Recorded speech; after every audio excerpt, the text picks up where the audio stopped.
हजरत खालिद बिन वलीद ने ऐसी हिकमत अमली चलाई जिससे दुश्मन हैरान रह गया। मैदान जंग खुला और सामने 50,000 रूमी फौज खड़ी थी, जबकि मुसलमान सिर्फ 20,000 थे। दुश्मन को ये देखकर लगा कि ये जंग उनके लिए आसान होगी, लेकिन हजरत खालिद बिन वलीद ने अपनी हिकमत अमली से सबको हैरान कर दिया।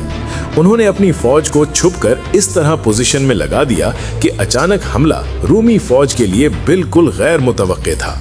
हजरत खालिद बिन वलीद ने अपने घुड़सवार और सिपाहियों को इस अंदाज में तरतीब दिया कि दुश्मन के लिए लग रहा था कि मुसलमानों की ताकत कम है, मगर अचानक उन्होंने मुश्तरका हमला किया। रूमी फौज हिल गई, उनकी सफ़ें टूट गईं और उनके कमांडर हैरत ज़दा रह गए। मुसलमान फौज ने मौके का भरपूर फायदा उठाते हुए दुश्मन के दरमियान से गुजरकर उनके हौसले तोड़ दिए। एक ही चाल से हजरत खालिद बिन वलीद ने पूरी जंग का रुख बदल दिया और दुश्मन को हर हालत में शिकस्त दे दी।